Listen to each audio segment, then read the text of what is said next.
Y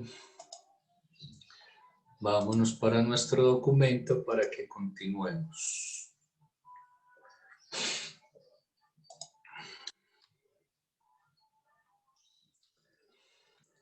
Habíamos estado viendo todo esto de la modalización, que sé que es un tema un poco pesado, digámoslo así,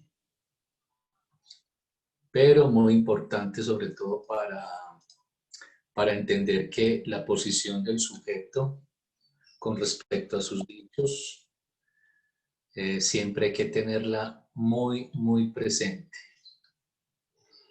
Y cómo esa posición puede ir cambiando dependiendo de lo que viene después en los dichos del paciente. Bien, creo que aquí vamos, sí. Aquí. Bien. Entonces veamos qué continúa aquí en el texto. Así utilicemos un símbolo de Frege, un lógico que era consciente de que fundamentalmente el primer enunciado es siempre una afirmación y que después de esa afirmación primera, la negación o la afirmación están en segundo lugar. Para escribir la afirmación primaria, Frege utilizó un símbolo muy simple, un trazo vertical que toca a un horizontal pero sin cruzarse. Antes de escribir una proposición, por ejemplo, para escribir la proposición digo y repito. Para repetir, con todo tenemos que colocar una segunda barra para confirmar. En la lengua española, confirmar y firmar derivan de decir, para hacer que el dicho sea firme. No es raro encontrar a un obsesivo con el síntoma más evidente y misterioso para sí mismo que el de no poder firmar su nombre, sea un cheque o una ficha de hotel. Encontré a uno que tenía una dificultad presente en su vida, no podía firmar en presencia de otros. La firma o la repetición son actos simbólicos.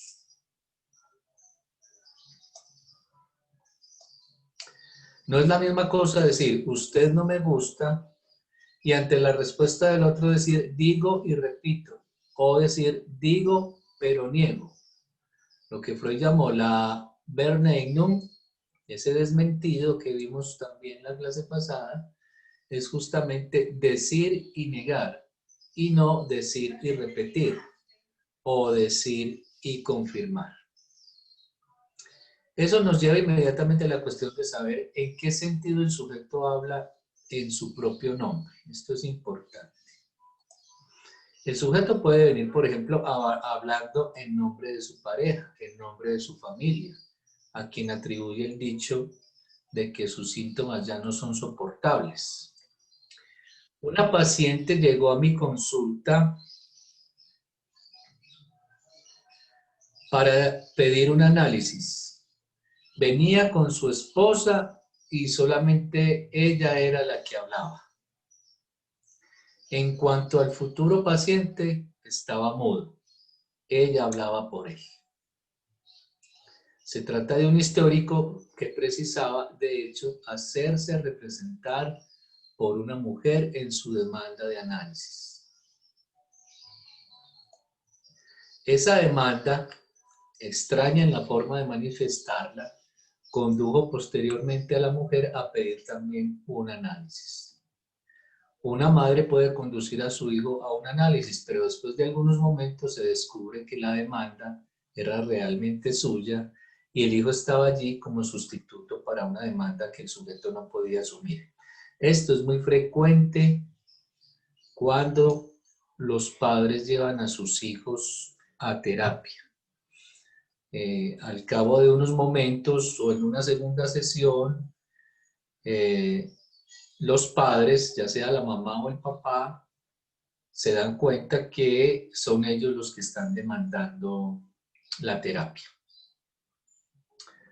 Cosa muy frecuente. Atribución subjetiva. Un analista jamás sabe lo que el otro realmente le demanda. Se puede hacer una demanda de análisis a través de una medicación. Una demanda de supervisión puede ser una demanda de análisis. Esto es bastante conocido. Recuerden que la supervisión es un ejercicio que hace el psicoanalista que se está formando como tal, que ya está atendiendo pacientes, es decir, se autorizó a atender pacientes y consulta a un colega, a otro psicoanalista para saber cómo está dirigiendo la cura de uno o algunos de sus pacientes. Y con respecto a la medicación, también es frecuente en ocasiones recibir personas que vienen solicitando un remedio, ¿sí? Doctor, mándeme unas pastillitas, doctor. ¿Qué me va a recetar para este problema? Una invitación al analista para hablar, dar una conferencia puede ocultar una demanda de análisis. Y si un analista lleva su vida por ahí, no podrá hacer muchas cosas. Esto tiene un sentido muy preciso. Lo formularé en términos de Lacan a partir de un párrafo esencial del texto sobre las psicosis, en general poco trabajado, en una cuestión preliminar. La cita es la siguiente. En cada cadena significante se sitúa la cuestión de la atribución subjetiva. Con estas palabras que pueden parecer misteriosas, seguro que ustedes ya pueden entender de lo que se trata. No hay una sola cadena significante sin que se plantee la cuestión del sujeto, de quién habla y desde qué posición habla. Entonces, estos tres aspectos son los que hay que tener en cuenta.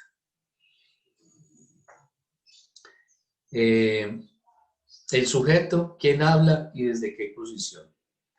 En toda cadena significante la cuestión es de atribución al sujeto del dicho. Lacan apunta estas cosas que he discutido en mi seminario este año con personas de las mejor informadas sobre su obra, lo que no dejó de constituir ciertas dificultades. Lacan dice: la estructura propia de la cadena significante es determinante en la atribución subjetiva, que por regla general es distributiva, es decir, con varias voces. Esta frase es un axioma que no vale solamente para las psicosis, sino para toda cadena significante. Lacan afirma que esa estructura para cada cadena significante sitúa la cuestión en términos de citas. Entonces, vuelvo a leer esta cita de Lacan. La estructura propia de la cadena significante es determinante en la atribución subjetiva, que por regla general es distributiva, es decir, con varias voces.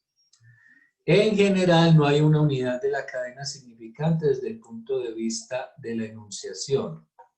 Una palabra en realidad, la repetición. Una palabra es, en realidad, la repetición del discurso del otro. Es una cita.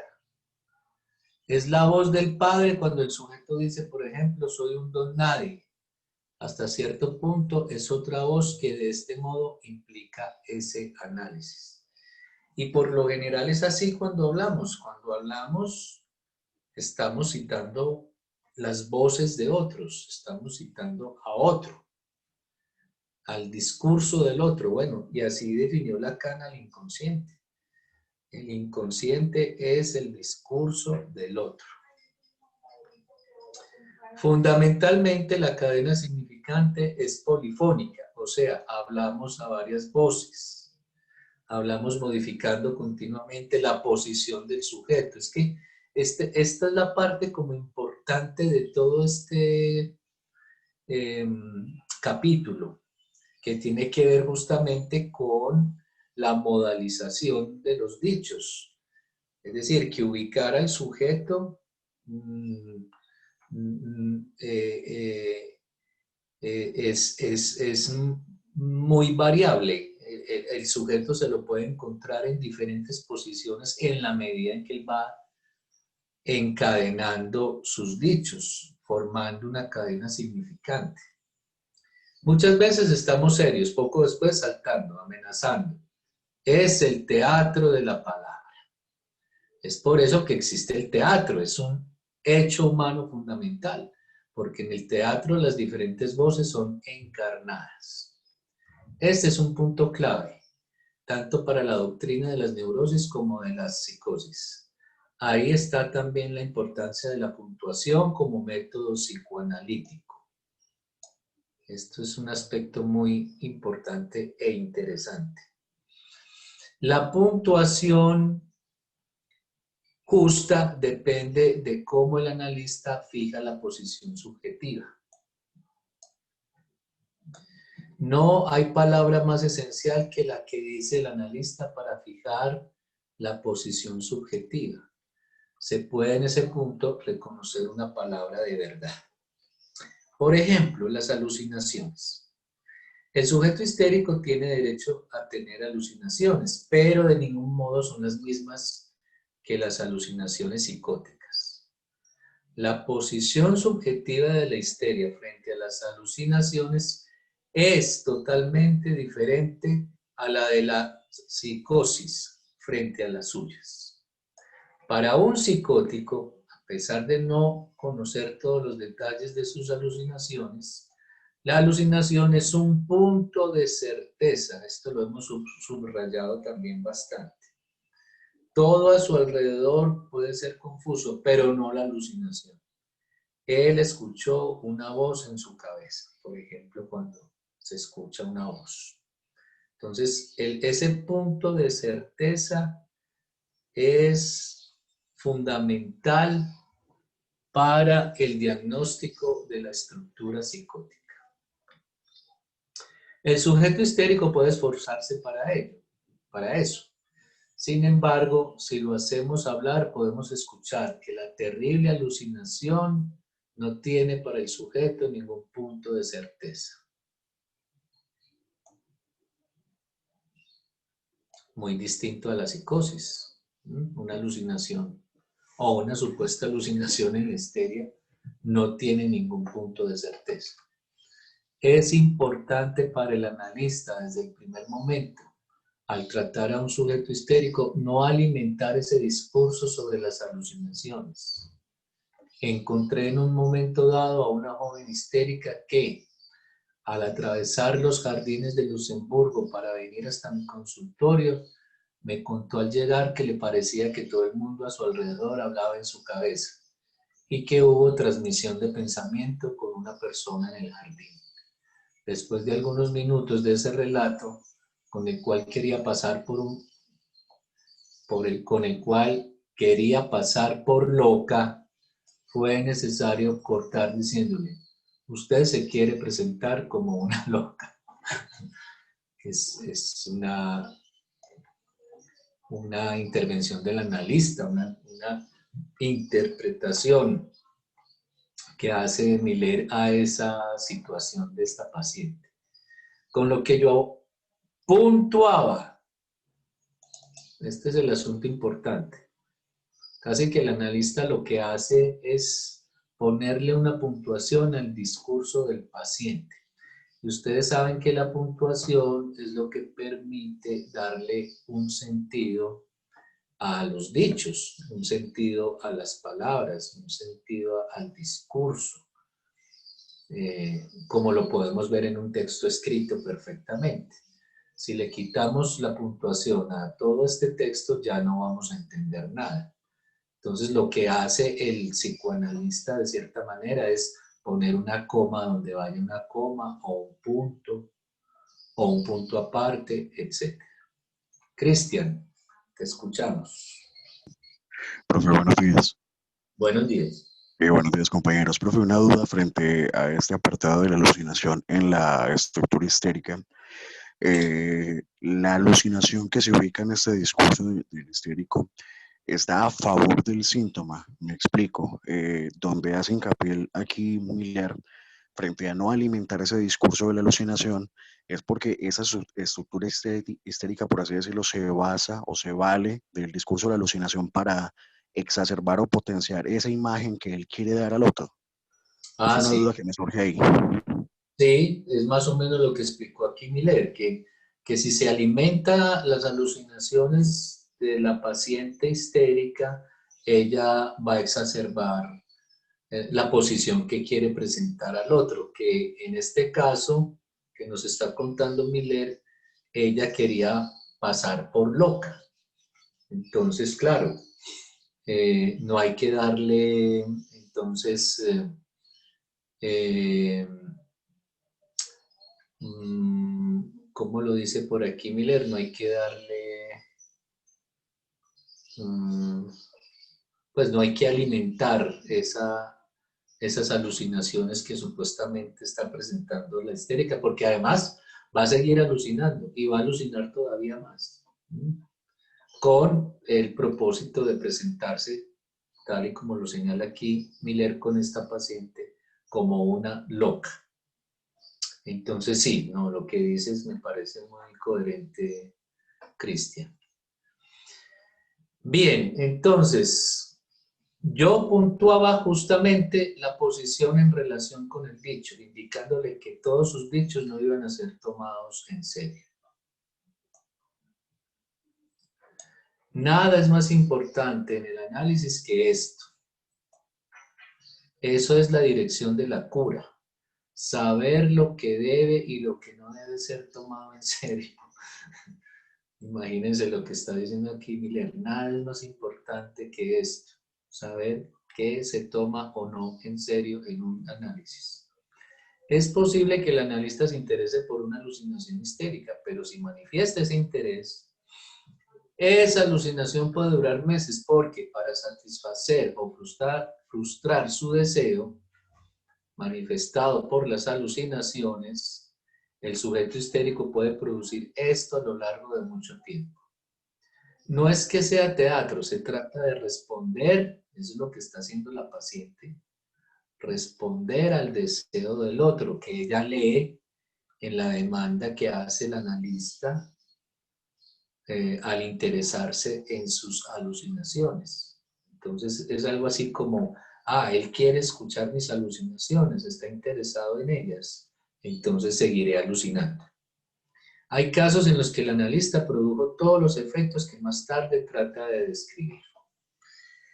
Esto me recuerda mucho lo que pasa con el psicoanálisis junguiano, porque los junguianos se interesan mucho en los sueños de sus pacientes. Y cuando muestran ese interés en los sueños de sus pacientes, los pacientes empiezan a recordar cada vez más sus sueños y le llevan a cada sesión de terapia un nuevo sueño para interpretar. Y eso hace del análisis un análisis infinito, es decir, uno podría pasar toda la vida llevándole los sueños a su terapeuta junguiano y el terapeuta se va a pasar toda la vida no solamente cobrando las sesiones de análisis, sino interpretando todos los sueños que este paciente le lleva. Conocí una vez un caso así de una compañera que me contaba que llevaba mucho tiempo en terapia con un junguiano que le llevaba sueños y sueños y sueños y que no entendía cuándo eso se iba a acabar. Y yo le dije, no, eso no va a acabar nunca. Bueno, ella se enojó mucho conmigo y dejó de hablarme un tiempo. Pero es verdad, es lo que pasa con la terapia junguiana, que el sujeto termina leyendo muy bien cuál es el deseo del analista y empieza a responder a ese deseo del otro, llevándole sueños y sueños y sueños y sueños, y eso hará del análisis junguiano un análisis infinito. Una depresión, por ejemplo, debe ser seriamente considerada en el caso de tratarse de una depresión psicótica o aún de los preámbulos de un pasaje al acto bien logrado, el suicidio. A un depresivo debemos cuestionarlo con sorpresa. no con una participación emocional en su depresión. Ojo a esto, porque justamente muchas terapias están hechas para que el terapeuta participe emocionalmente en los afectos que trae el otro, lo cual es complicado. Antes de venir aquí atendí a una mujer, era la primera entrevista, con una ansiedad terrible. Era una persona que sabía que yo estaba a punto de irme de viaje y que a pesar de eso, o tal vez precisamente por eso, vino a verme diciendo que sus hijos se iban de fin de semana sin ella y que por esta razón tenía ideas de muerte llorando continuamente. Debo decir que a esa persona que se presentaba llorando la cuestioné con una sonrisa visible. No de ironía, espero. Muy charro Miller aquí decir eso. No de ironía, espero, sino de gentileza, una sonrisa gentil. La segunda vez, esa persona había olvidado su depresión que 2 días antes parecía anunciar el fin del mundo. Esto quiere decir que la decisión del analista de viajar igualmente es un acto simbólico. En el análisis no se trata de participar emocionalmente de las situaciones afectivas del paciente demostrando comprensión o ternura. Ojo a esto, porque es que esto es lo que pasa con la mayoría de las terapias humanistas, ¿ah? En donde se habla de la empatía y de entender al otro y de ponerse en los zapatos del otro, y entonces el terapeuta termina participando emocionalmente en las situaciones afectivas del paciente. La demostración de incomprensión frente a los afectos del otro es una posición sumamente importante. Recuerden todo lo que hablamos de la docta ignorancia y de la posición del analista al mostrarse como alguien que no entendía muy bien lo que el paciente quería decir, y eso es lo que abre la transferencia, eso es lo que instaura la transferencia. Y aquí también Miller nos está haciendo una observación con respecto a los afectos del otro.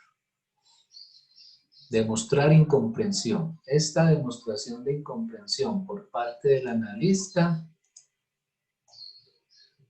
provoca en general todos los reproches de deshumanización. Y sí, a veces la gente se queja de pronto de lo fríos o lo planos o lo duros o lo distantes que son los psicoanalistas. Puede suceder que no valoremos un estado y de repente al día siguiente el paciente se suicide. Bueno, con todo y esta observación que nos está haciendo aquí Miller de mostrar incomprensión frente a los afectos del otro, con todo y esto, también Miller advierte que si no valoramos un estado, el paciente se puede suicidar. Entonces dice, o sea, que cuando hablamos de la responsabilidad del analista, eso no es una palabra vacía. Todos los analistas saben que una palabra infeliz, cuando la experiencia es conducida con intensidad, puede matar a alguien.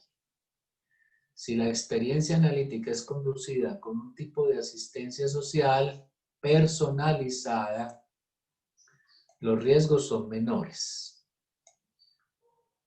Antes de introducir a alguien en la experiencia analítica con todo su rigor, tenemos que ver si eventualmente no hay otros medios. Bueno, él enseguida va a explicar un poquito esto último, que no deja de ser un poco confuso, sobre todo esto de asistencia social personalizada.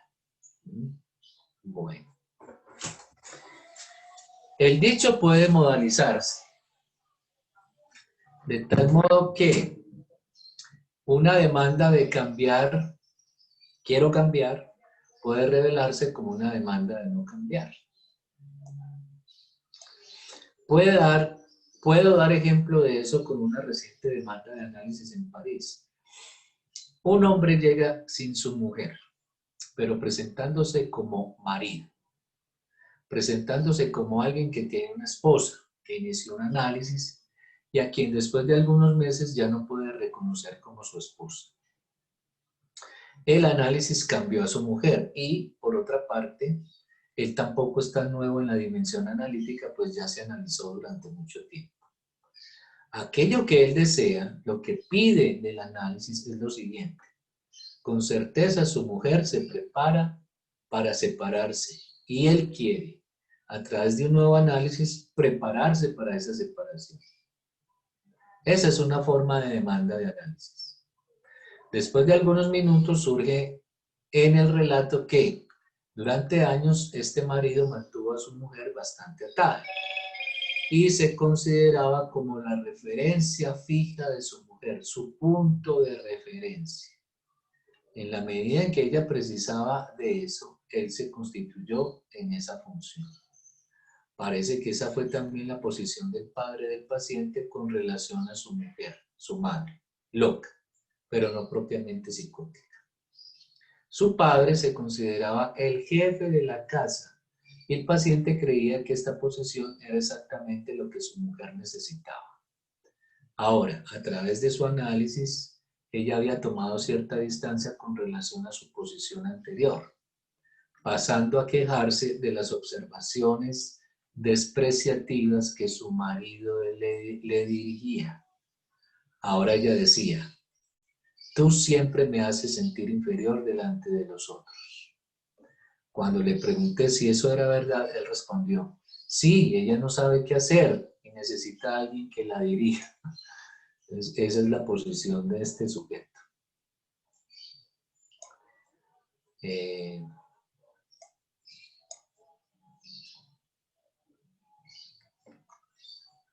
Considerarse el jefe de la casa,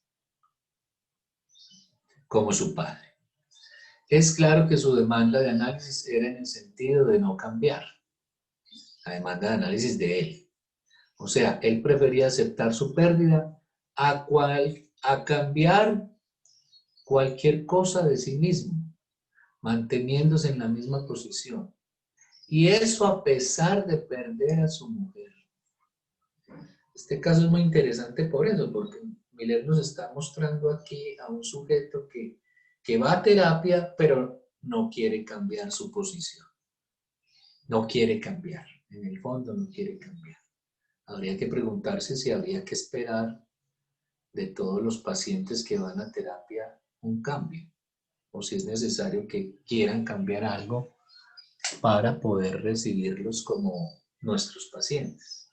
Es una pregunta. Mi primera frase fue, usted no quiere cambiar. Es como la interpretación que le hace Miguel a este paciente. Usted no quiere cambiar. Evidentemente, esta le parecía ser la mejor posición del mundo porque era la posición paterna.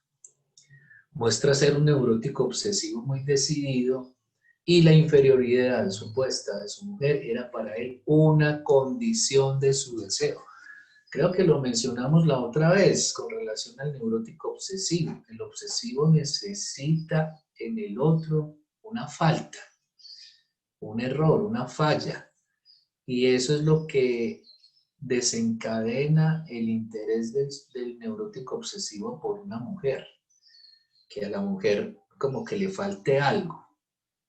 En este caso, él ve a su mujer en una posición de inferioridad. Ella no, como lo dice aquí, ella se queja de que él la hace sentir inferior y él dice que sí, que él necesita a alguien que la dirija. Entonces, al ver esa falta en ella necesita a alguien que la dirija. Pues aquí estoy yo. Y precisamente porque ella necesita a alguien que la dirija, yo me intereso en ella, porque yo le puedo ayudar, es decir, yo la puedo dirigir. Eso hace la condición de su deseo. Después de algunos minutos, mi segunda frase fue, para ustedes las mujeres son seres inferiores. Esto me llevó a no aceptar, a no avalar esa demanda de análisis así formulada. Aceptarla de ese modo impediría desde el primer momento la localización subjetiva. Mis últimas palabras fueron que me parecía que él necesitaba un aggiornamento, como se dice en italiano, o actualización en castellano, y que podría volver a verlo la semana siguiente. Ese aggiornamiento que se usa en Italia tiene que ver como con un arreglo. El aggiornamento es todo lo que hace el sujeto frente al espejo para arreglarse. Aquí diríamos, en nuestro contexto, diríamos, usted necesita de un arreglo, en el sentido de arreglarse para salir a la calle, por ejemplo. Bien, entonces miren, Miller no avala esa demanda. Esa demanda no le da el aval a esa demanda de este sujeto, que no quiere cambiar, ¿sí? Casi que él está diciendo, vengo para no cambiar. Y además lo despacha con esta otra frase, para usted las mujeres son seres inferiores. Miremos a ver qué va a pasar con este sujeto. Lo que vemos como una posesión neurótica de su parte fue posible antes porque la posición de hombre como jefe de la casa es practicada en muchos países de diversas maneras. Aquí en nuestro contexto ni se diga. Aquí la posición de hombre es la de un hombre que es el que lleva la comida a la casa, el que sostiene el hogar, a veces el que tiene muchos hijos, el que sale a trabajar. Fue una posibilidad de elaboración de la relación sexual en una época en que las mujeres no podían hacer análisis. Ahora la esposa va al analista y semanas después un señor se encuentra sin su siervo. Ella cambió de posición en el análisis. Ella ya no está en esa posición de siervo y no está dispuesta a seguir soportando que la trate su marido como un ser inferior. La cuestión de la localización subjetiva en este caso era cómo invertir la demanda, cómo transformar la demanda de no cambiar hacia una de cambiar, porque su demanda era, permítame perder a esta mujer que me gusta, pues lo que quiero es poder perderla como una mierda. Él venía a pedir ayuda para eso. Ese hubiera sido el sentido si no hubiera aceptado si yo hubiera aceptado la primera demanda. Ese hubiera sido el sentido si yo hubiera aceptado la primera demanda, la de no cambiar. Y por eso rechacé la formulación inicial. No rechacé el sujeto, sino que rechacé la formulación de su demanda. Volvió por segunda vez. Bueno, entonces cuando él lo despacha le dice, si quiere hablamos la próxima semana. Y bueno, parece ser que él lo llamó nuevamente a Miller y le pidió una nueva cita. Volvió por segunda vez y se dio cuenta de que había sido él quien había dicho, o todo se conserva como antes o no hago nada. Y que su mujer solo quería tomar cierta distancia en relación con su rutina habitual. Lo que él quería diciendo, o todo o nada, que por cierto, este o todo o nada es una posición muy del neurótico obsesivo. El obsesivo no tiene puntos medios, no cuenta con los grises que pueda haber entre un negro y un blanco, no. El obsesivo, con su terquedad, casi siempre se la juega con o todo o nada. Era conservar su posición de señor del juego, establecer las reglas del juego para una mujer sin punto de referencia, que así es como él la ve, o la veía a su mujer. Entonces, conservar su posición de señor, establecer reglas de juego para una mujer sin punto de referencia. Si tienen preguntas, no dejen de interrumpirme, por favor. Es posible que ella solo tuviese ese punto de referencia en el marido.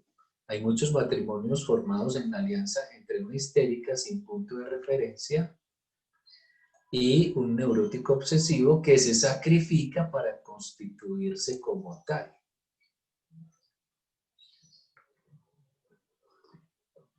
Pero en este ejemplo se observa que el factor de estabilización es el valor que para él tiene su mujer, lo que es sumamente importante. Toda la posición subjetiva del marido fue desestabilizada por el hecho de que su mujer cambió un poco su posición subjetiva, pasando a no aceptar más los dichos de menosprecio de su marido. Y bueno, ese cambio en la posición subjetiva de ella es muy importante, además porque es el cambio que se espera de un análisis. Y además es un cambio rápido, es decir, en un análisis se espera que haya cambios más o menos rápidos, cambios en la posición subjetiva del sujeto, sobre todo con relación a aquello de lo que se está quejando. Y si ella se queja de que es menospreciada por el marido, entonces se espera, después de asumir ella la responsabilidad en eso, porque ella tiene una responsabilidad en esa posición subjetiva, claro. ¿Cuál es la responsabilidad de ella en su posición subjetiva? Que ella se muestra o ella se coloca en esa posición de inferioridad, ¿sí? Ella sabe qué hacer para necesitar a ese otro. Entonces, si se empieza a quejar del menosprecio del marido, ella tiene que ver con eso. Ella tiene que ver con la posición que ha tenido hasta este momento con relación a su marido, que podríamos decir que es como una posición de necesitar, ¿sí? Si necesito de ti para orientarme en este mundo, y si necesito de ti para orientarme en este mundo y tú me tratas con menosprecio, entonces, ¿por qué me estoy quejando de eso? Entonces tengo que cambiar de posición subjetiva si no quiero seguir quejándome de su menosprecio. Me tengo que mostrar como más, ¿cómo decirlo? Sí, en otra posición, pues iba a decir empoderada, pero sí, se podría decir, me tengo que mostrar como más empoderada, como más orientada en la vida, para no seguir en esa posición de no tener como un referente que tanto demanda y necesita. Cambio en la posición subjetiva, muy importante, y se debe dar.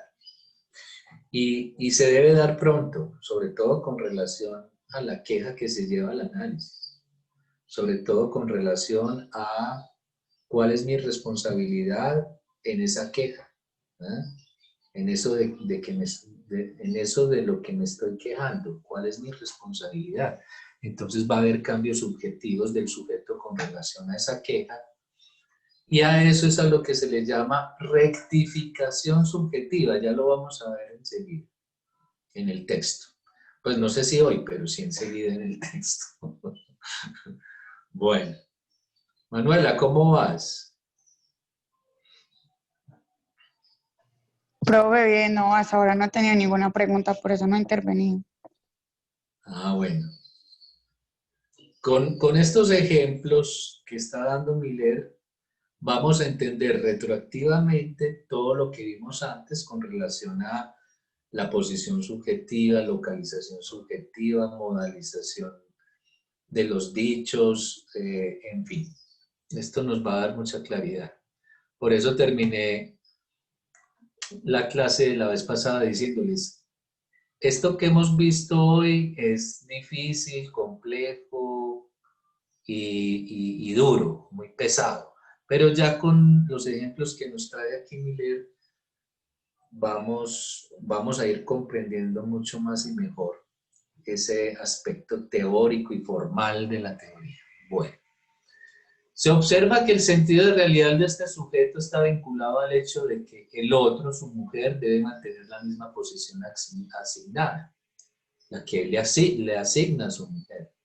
Entonces él no quiere ni cambiar él, ni que cambie su mujer. típico del neurótico obsesivo, el control del otro. En la segunda entrevista solo hubo dos hasta el momento. Hubo ocasión para que su propio mundo apareciese como igual a su síntoma. Digo, pues, que ya en las entrevistas preliminares hay una función esencial del analista, la función del malentendido. A veces un paciente busca un analista para finalmente saber si alguien puede entender lo que él dice. Esto ya lo mencionamos. Con todo, no es posible convencer al paciente de nuestra capacidad de entender si no es a través de la introducción sistemática del malentendido. Por ejemplo, a través de la introducción de la pregunta, pero ¿qué quiere decir usted con eso? Solamente esta pregunta introduce la dimensión del sujeto supuesto saber, porque demostrando al paciente que no lo entendemos a causa de cualquier simpatía, se introduce al sujeto en el hecho de que él mismo no se entiende. La cuestión puede presentarse así: nadie me entiende, pero en realidad la demanda está fundada en un dato. Quien no se entiende es el propio sujeto. Y eso es lo que significa la asociación libre, el automalentendido. Y es por este motivo que la pasión analítica es la pasión de la ignorancia. Lo voy a decir al revés, que además fue lo que hablamos la clase pasada. La pasión de la ignorancia del analista tiene que ver con la introducción de este malentendido, que a su vez tiene que ver con hacerle saber al paciente que no entiende lo que está diciendo, lo cual va a introducir la dimensión del sujeto supuesto saber. Es decir, casi que la dimensión del sujeto supuesto saber es esa dimensión que conduce al paciente a saber que él no se entiende y que para entenderse pues va a tener que seguir hablando y mucho más. Entonces se instala ese supuesto saber en el inconsciente, en el suyo. Entonces el paciente se va a ir dando cuenta de que él sí sabía lo que ahora está sabiendo. O digámoslo con la definición de inconsciente que también da Lacan, ¿sí? El inconsciente es un saber no sabido por el sujeto. Y como es un saber no sabido por el sujeto, por eso suponemos que hay un saber en el inconsciente. Eso es el sujeto supuesto saber. Pero importantísimo que el analista, como lo decíamos la vez pasada, se presente como no entendiendo del todo, no entendiendo muy bien los dichos del paciente. Por eso hay que decirle, bueno, ¿usted qué quiere decir con eso? ¿Eso qué significa? O cuando el paciente dice, ¿me entendió, doctor? No, no le entendí. ¿Me lo explica nuevamente, por favor? Bien. La pasión de la ignorancia. La simpatía o la empatía, tan importantes en la escuela inglesa de psicoanálisis, no tiene lugar en el análisis propiamente dicho, porque el alivio proviene del malentendido. Entonces, muy interesante esto, porque tiene que ver con lo que él mencionó aquí atrás de no prestarle mucha atención a los afectos, ¿no? Por aquí arriba lo habíamos visto. Fue Lacan quien resaltó eso, pero él no olvida que fue un alumno de Jaspers, un jaspersiano. Cuando era psiquiatra, Lacan fue un partidario de Jaspers, quien consideraba el principio de comprensión como un criterio esencial en la psicosis. Cuando Lacan en el seminario 3, las psicosis, dice que lo más importante es no comprender al paciente, tenemos que tener mucho cuidado con la comprensión inmediata. Pero no olvidemos que en su tesis de psiquiatría la referencia fundamental era el principio de comprensión. es de él mismo de quien habla Lacan, o sea, toma una nueva posición con relación a lo que fue dicho antes. Introduciendo en la lectura de Lacan este principio, él siempre cambia su posición subjetiva con relación al dicho anterior. Lacan siempre cambia su posición subjetiva con relación al dicho anterior. Muchas veces cuando Lacan critica, satiriza a algún analista. En realidad está hablando contra sí mismo. Cuando Lacan critica, satiriza a algún analista, pero en realidad está hablando de sí mismo. No se trata de un discurso inspirado, sino de una corrección metódica del dicho anterior. Esto es interesante porque esto significa que Lacan tiene una posición como muy dialéctica consigo mismo. Incluso cuando uno lee a Lacan, cuando lee sus seminarios, por ejemplo, se da uno cuenta de que al comienzo dice unas cosas y después dice lo contrario. O al comienzo dice unas cosas y en seminarios posteriores dice otras que parecieran ser contrarias a lo que él había dicho. Y eso está muy bien. O sea, es que eso es lo que tiene que pasar cuando hay un pensamiento crítico y dialéctico. Sí, uno puede cambiar de posición, claro. Puede cambiar de posición en esta vida con relación a lo que piensa, lo que dice, lo que formaliza, lo que formula, lo que teoriza. Y eso es lo que hace también posible avanzar en la teoría, ¿sí? Ser críticos con lo que ya se dijo, digámoslo así de esa manera. De esta manera, el consejo de no comprender es consecuencia únicamente del hecho de la no existencia de un metalenguaje. No se puede explicar una frase a partir de otra que sería definitiva, sin que se produzca y se continúe la posibilidad de una nueva posición. En otras palabras, no hay frases definitivas. En esta vida no hay frases definitivas. Que es un poco la posición del neurótico obsesivo con su terquedad. Él piensa que lo que él dice, eso es, y eso es definitivo. ¿Sí? Entonces, el problema con el neurótico obsesivo es que no se puede dialogar con él, es decir, no hay dialéctica. Él no va a cambiar de posición, ¿sí? Basta con ver simplemente a los uribistas y sabemos de qué estamos hablando, ¿sí? Ellos no se puede conversar con un uribista. Ellos no tienen una posición dialéctica, no tienen una posición crítica frente a lo que piensan y lo que dicen, ¿sí? Es más, solo están repitiendo el discurso del otro. Sí, lo que dice mi padre Uribe, lo repito. Y lo repito 1000 veces y lo defiendo a capa y espada y no cambio de posición. Es decir, un analista, un uribista pareciera ser inanalizable porque no quiere cambiar de posición, ¿sí? Y lo que más bien quiere es que el otro cambie de posición. Y si no cambia de posición, entonces lo mato o lo pierdo o prefiero que se vaya para la mierda, como decía Miller aquí con relación a su paciente. ¿Ah? Entonces, y hablo del uribismo porque es un muy buen ejemplo de lo que pasa con el pensamiento obsesivo. Y bueno, la mayoría de estos uribistas furibundos son neuróticos obsesivos, claro, claro que sí. ¿Ah? Ploma es lo que hay, bala es lo que viene, y es lo que estamos viviendo, ¿no?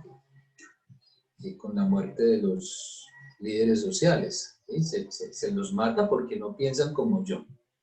Así estamos en este país. Bien, así.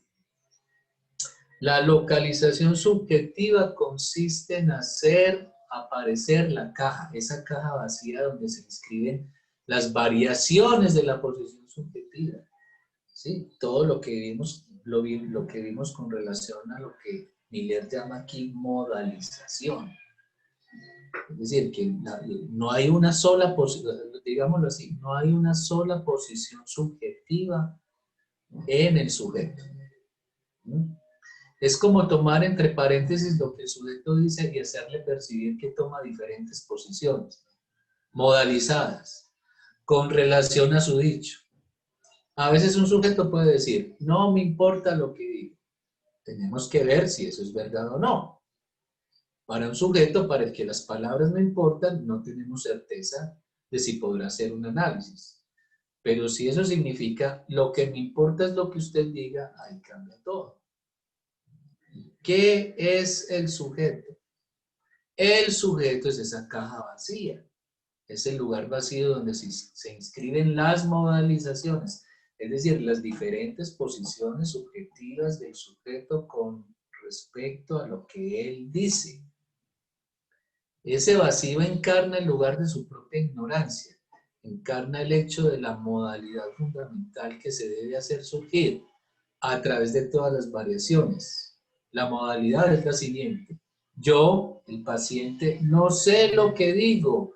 Es lo que nos ha enseñado el psicoanálisis desde sus comienzos. Ya lo decía Freud, lo subraya Lacan permanentemente. El sujeto no sabe lo que dice. Y eso también tiene que ver con que el sujeto no escucha lo que dice. Y cuando un sujeto va a análisis, se instaura un dispositivo en el que para muchos, por primera vez, para muchos sujetos, por primera vez, empiezan a escuchar lo que dicen y eso tiene efectos impresionantes en los pacientes. Por primera vez un sujeto empieza a escuchar lo que dice, porque lo que ha estado diciendo toda su vida es repetir el discurso de los otros, el discurso del otro. Y en este sentido, el lugar de la enunciación es el propio lugar del inconsciente. Lo que Lacan llamó el sujeto de la enunciación. No el sujeto del enunciado. El sujeto del enunciado es el de los dichos. Hay que abrirle campo o abrir esa otra dimensión que es el sujeto de la enunciación, en el que vamos a ubicarlo, es decir, vamos a ubicar su posición subjetiva, lo vamos a localizar, la localización del sujeto. Y eso tiene que ver con que el sujeto por fin se escuche a sí mismo, escuche lo que está diciendo. Porque en principio él no sabe lo que dice. Muy bien. ¿Alguna pregunta? Entonces vamos para introducción al inconsciente.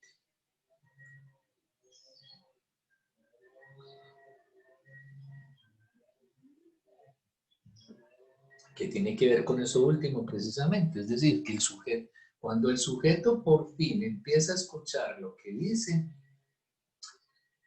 se le abre camino al inconsciente. Hay un lugar en Curitiba que no se puede dejar de visitar. Creo que los curitibanos lo conocen, pero para mí fue una sorpresa conocerlo. Para aquellos que no lo conocen y deberían conocerlo, ese lugar es La Boca Maldita. Qué nombre tan bonito. Para un lugar, ¿no? Un lugar turístico, La Boca Maldita. De la forma en que me fue presentada, se trata de una pequeña plataforma en medio de una calle peatonal con una piedra en el centro. Cualquier persona puede llegar allí y reclamar lo que quiera, sin represión. El lugar fue instituido en 1956 y parece demostrar una evidente vocación de Curitiba para el psicoanálisis. Es, de hecho, un lugar peculiar para la ciudad, que permite otro uso de la palabra, que invita a cada persona a decir su verdad. A mí me gustaría mucho que esos seminarios también fuesen una boca maldita, donde cada uno pudiese decir la verdad. Este lugar fue instituido por un prefecto. Por lo visto, una persona inteligente, porque permitió que cada persona pudiese decir la verdad. Como un tonto, como un bufón. El lugar en sí tal vez no tenga tanta importancia, es una especie de Hyde Park en Curitiba, pero lo que existe en Londres, donde cualquier persona puede llegar y decir lo que quiera. Ah, como el que existe en Londres. Bueno, entonces en Londres también hay el Hyde Park. Godino me dice que no se trata exactamente de eso, que no es un uso individual de la palabra, sino colectivo. Mejor sería que Godino dijese exactamente lo que es la boca maldita, más allá de mis fantasías sobre el lugar. Entonces Godino dice, es imposible decir exactamente lo que es la boca maldita. Es solo un lugar donde cada persona puede decir lo que crea que tiene que decir. Se habla de política, de mujeres, de negocios, se forman grupos de personas, no es que alguien con un dedo en alto anuncie la verdad para todos, todos se encuentran y la palabra y los secretos circulan. Aquí también hay un lugar así, o lo ha habido, hace mucho rato que no lo veo, y es el Parque de Bolívar. En el Parque de Bolívar hay una especie de plataforma donde la Orquesta Sinfónica de la Universidad de Antioquia daba conciertos cada 8 días, los domingos. Entonces uno bajaba al parque, yo vivía en Prado, uno bajaba al parque a escuchar la presentación de la Orquesta Sinfónica de la Universidad de Antioquia, que empezaban con el himno de la Universidad de Antioquia, tan bonito que es y todo eso. Y en semana uno pasaba por el Parque de Bolívar y había gente ahí, justamente, parada en esa boca maldita que era como el escenario de la orquesta. Y hablaban de todo, hablaban de política, de mujeres, de negocios, y se formaban grupos de personas que iban interviniendo e iban hablando, sobre todo de política, porque es que en un país como este, voy a volver con Uribe otra vez. En un país como este, tan jodido como lo ha estado durante sus 200 o más años de existencia, en manos de una oligarquía desastrosa, cómo no hablar de política? ¿Ah? ¿Cómo no hablar de política? Yo a veces no entiendo a la gente que no habla de política. Y lo peor es que tal vez ellos no gusten de la política, pero la política sí gusta mucho de nosotros. Es decir, la política es la que decide en gran medida nuestro destino, ¿sí? Nuestra forma de desenvolvernos socialmente. ¿Ah? Como por ejemplo, los políticos son los que deciden si hay matrícula cero en medio de esta pandemia en las universidades públicas, por ejemplo. Bueno, y con lo importante que es eso para una persona, poder entrar a la universidad sin tener plata para pagar un semestre. Y eso todo lo decide la matrícula, la política, como decide también qué impuestos pagamos, cuánto pagamos de impuesto, ¿ah? Si hay políticas para la equidad, no, pero no, en este país tenemos a un Congreso ganándose millones de pesos trabajando, creo que trabajan como 4 meses al año, es que es, más o menos, más o menos, y tienen 3 vacaciones, bueno, en fin. Continuemos. Miller, es una antigua tradición anterior a la institución de la cosa freudiana. Tiene algo que ver con el psicoanálisis. Es preciso decir que el consultorio es una boca maldita. Ahí hay algo de analógico. También el vínculo de la boca con la adicción, con un sentimiento de que cuando la boca puede hablar libremente, que es lo que se hace con la asociación libre, lo que sale de ahí no son bendiciones, sino maldiciones, maldichos. De ahí que Lacan diga que la ética del psicoanálisis consiste en el bien decir. El bien decir no es una bendición. La bendición es algo que ocurre cuando vamos a la iglesia. Podemos también ser bendecidos por la televisión, pues el Papa también bendice por la televisión. En el análisis no se dan bendiciones. Lo que se da es a aprender lo que se habla, lo que se da es a aprender que lo que se habla se diga bien. En el psicoanálisis se puede aprender un bien decir, que lo que se habla se diga bien. Por ejemplo, un ejemplo de un bien decir es un lapsus. Cuando usted trastoca una palabra y dice una palabra en lugar de otra, usted está diciendo bien y diciendo bien una verdad. Es un bien decir. Es decir, que cuando usted se equivoca al hablar en un lapsus, usted está recibiendo una bendición. Porque el lapsus está revelando una verdad inconsciente. El lapsus le está diciendo a usted, no es como usted quería decirlo, es de esta otra manera. Y de esta otra manera está bien dicho. ¿Sí? Como cuando usted le cambia el nombre a una persona y le dice, como por ejemplo, cuando usted le dice a su novia que se llama Manuela, le dice Daniela. ¿Ah? Eso está bien dicho. Y eso significa que probablemente usted esté más interesado en Daniela que en Manuela. Y si Manuela sabe escuchar eso, entonces le va a hacer el reclamo. Le va a preguntar a Daniel o a Cristian, le va a preguntar a usted por qué me dice Daniela si yo me llamo Manuela. ¿Quién es Pues Manuela diría, ¿quién es Daniela? A él. Daniel, ¿quién es Daniela? Cristian, ¿quién es Daniela?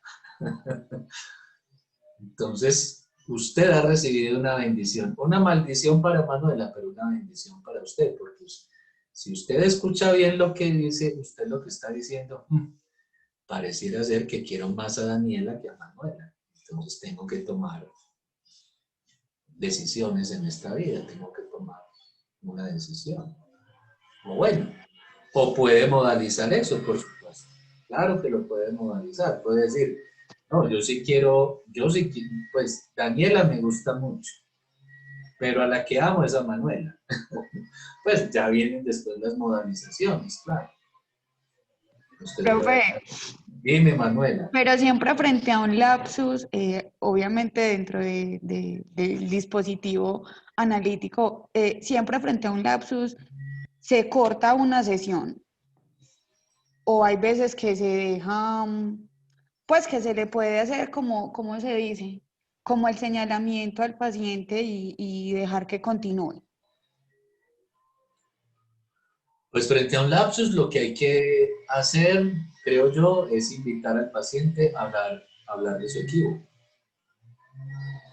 Sí, o sea, un poco lo que acaba de decir Miller es, no entiendo qué ha dicho, pues no entiendo, explíqueme. Es decir, preguntarle al paciente, ¿usted por qué dijo esto en lugar de esto? Dígame sus ocurrencias, hábleme sin pensar. ¿Sí? ¿Qué se le pasa por la cabeza con relación a ese equívoco? Y el paciente empieza a hablar. Y se va a dar cuenta de que el equívoco tiene una causalidad inconsciente, tiene una causa inconsciente, un motivo inconsciente que además revela una verdad con relación a él y a su posición subjetiva, claro. Recuerdo el lapsus de un paciente que, hablando de su adolescencia, decía, creo que tú lo escuchaste en clase, Manuela, decía, recuerdo cuando me estaba creciendo el vello público, perdón, el vello público. Entonces, ese vello público es muy distinto al vello público. Y al preguntarle por qué dijo vello público en lugar de vello público, pues trajo un recuerdo de su primera infancia relacionado justamente con la queja que llevaba al análisis y que tenía que ver con la pérdida de sus novios, porque era un sujeto homosexual. A ver que tengo aquí una bollita.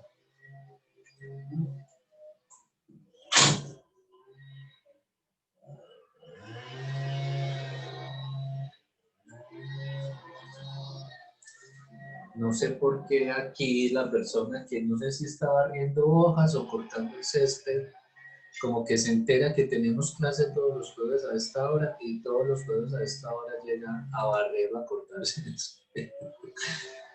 Entonces sí, Manuela, no sé si te respondí, hay que invitar al paciente a hablar de su equívoco, de su lapsus, a asociar libremente sobre él. ¿Se puede cortar la sesión en un lapsus? Sí, eso lo decide el analista. Y también teniendo en cuenta como el contexto, ¿no? Como aquello de lo que viene hablando el paciente y de pronto comete un lapsus, entonces dejar cortar ahí para que él se vaya a pensar en ese equívoco. Es más o menos lo que sucede cuando se corta una sesión, que el paciente se va a pensar en eso último que dijo y que el analista le interrumpió. Bueno, muy bien. El sujeto muchas veces espera la palabra que podría curar. La mujer, a cuyo caso hice alusión anteriormente, el caso americano de la pseudoesquizofrénica que era histérica, dice una frase en la que espera una bendición. Bueno, voy a dejar aquí hoy. Este ruido no me deja, no nos deja trabajar. Muchachos, entonces, nos vemos en 8 días. Hoy solo asistieron 4. Bueno, seguramente no les gustó mucho la clase pasada, pero son gajes del oficio. Que estén muy bien. Hasta luego. Hasta luego, un feliz resto de día. Chao, gracias.